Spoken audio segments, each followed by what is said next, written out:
one scores goals like a striker. Down with a header, and Bellingham all on his own in the 6-yard area scores. The other controls games like a genius. Remind you, in the first meeting in the Copa del Rey, hang on a second, as Lamine, Dani Olmo to Pedri, little back heel there. But only one can be the best midfielder of this generation. Drop a comment telling me who you think is better, Bellingham or Pedri. Trust me, you're going to want to stick around for this one because what I'm about to show you will completely change how you see these two superstars. Okay, let's set the scene. El Clásico, Real Madrid versus Barcelona, the biggest rivalry in sports. And right in the middle of it all, two young midfielders who are already rewriting history. On one side, you've got Jude Bellingham, 21 years old, crashing into the box like he's possessed, scoring goals that win championships, breaking records left and right. The kid arrived at the Bernabeu and immediately became a legend. And on the other side, Pedri, 22 years old, gliding across the pitch like he's playing a different sport, making 50 touches per game look like art, controlling matches with his brain, not just his feet. When he's fit, Barcelona is a completely different team. My heart and my soul is with Pedri. This kid is something special. This kid is some kind of talent. Ask a Madrid fan and they'll tell you Bellingham is clear, no debate. Ask a Barca fan and they'll swear Pedri is the purest midfielder since Iniesta. And here's the thing, they're both right. But that's what makes this so interesting. They don't even play the same role. They don't win games the same way. And yet, they're constantly compared. So today, we're breaking down everything. Their journeys, their styles, their head-to-head battles, and by the end, you'll know exactly who deserves your vote. Let's rewind and see how these two got here in the first place. Jude Bellingham's rise has been insane, like movie script crazy. It all started at Birmingham City. At just 16 years old, 16, he became the youngest player in the club's history to play a first-team game. Not just make the bench, actually play. That season, 44 matches, 4 goals, as a teenager in professional football. Borussia Dortmund saw that and said, yeah, we need him. They dropped over £30 million for a 17-year-old, a record fee at the time. The pressure? Massive. Jude's response? He made it look easy. 3 seasons in Germany, 132 appearances, won the DFB Pokal, Bundesliga Player of the Season in 2023. By 19, he wasn't just talented anymore, he was one of the best midfielders in Europe. Then came 2023, Real Madrid, and things went nuclear. Listen to this, 10 goals in his first 10 La Liga games, 14 goals in his first 15 matches overall, breaking club records, fans singing Hey Jude after every match. It was like watching someone play on rookie difficulty in FIFA. His first season, won La Liga, won the Champions League, won the Spanish Super Cup, made the Ballon d'Or podium, La Liga Player of the Season.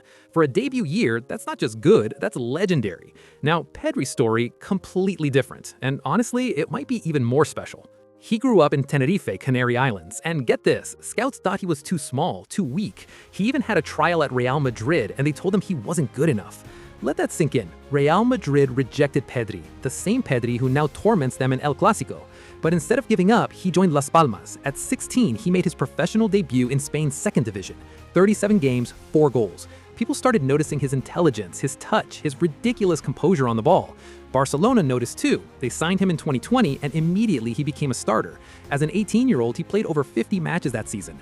Remember that photo from the Olympics where he just looks absolutely exhausted? That was his life, playing every single game.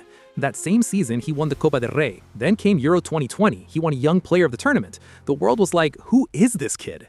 Since then, he's become the heartbeat of Barcelona's midfield. When Pedri plays, Barca wins. It's that simple. He helped them win La Liga in 2022-23, and then in 2024-25 under Hansi Flick, he had his best season ever, winning the domestic treble. While everyone talked about Rafinha and Yamal, it was Pedri pulling the strings, dictating tempo, being the most consistent player on the pitch week after week. They're the reason he's the youngest player in Barcelona history to reach 150 La Liga appearances.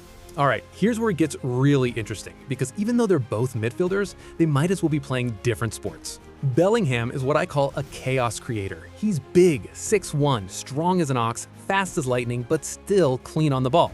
1 second he's winning a tackle in his own box, the next he's sprinting 60 yards and finishing in the opponent's box. His biggest weapon? Goal instinct. He's not a midfielder who occasionally scores, he's actively hunting for chances. Those late runs into the box? That's his signature. When the ball goes wide, Jude is already in the area. When there's a rebound, he's there to tap it in. When defenders switch off for half a second, he punishes them. Physically, he's a nightmare, strong in duels, aggressive in the press, not afraid to throw himself into tackles. Real Madrid rely on his energy because he's one of the few players who actually covers ground and creates danger going forward. He's honestly closer to a striker than a midfielder. That's why Madrid have even used them as a false nine. He's the guy who shows up in the box and scores when you need it most. Now Pedri, complete opposite. If Bellingham is about power and impact, Pedri is about control. He makes the game feel calm, even when everything around him is chaos. His biggest strength, dictating tempo, knowing when to slow things down, when to speed them up. It's like watching a conductor lead an orchestra. Watch him on the ball. His first touch is elite. Trying to tackle him is like trying to catch water with your hands. He just slips through. Press him with 2 or 3 players, he still finds a way out. He never panics, never rushes, always picks the right option. Passing is where he really shines. He completes a ridiculous percentage of his passes, but here's the key. They're not safe passes. He's switching the play, playing balls between the lines, creating chances. He actually creates more chances than Bellingham despite playing deeper. He's the conductor. He might not always get the assist or the headlines, but he's often playing the pass before the assist. When Pedri's on the pitch, Barcelona looks smoother, smarter, and more organized. Now, here's something people don't talk about enough. Both of these guys are elite defensively. Bellingham gets more praise because his tackles look spectacular. He loves flying in and bodying people. But Pedri's defensive numbers, ball recoveries, distance covered, are actually top tier. He's been at the top of the charts. People don't expect it because he's built like a twig, but Pedri is complete. Okay, now let's talk about when these two actually face off, because when Real Madrid plays Barcelona, this is where legends are made. October 2023, the arrival.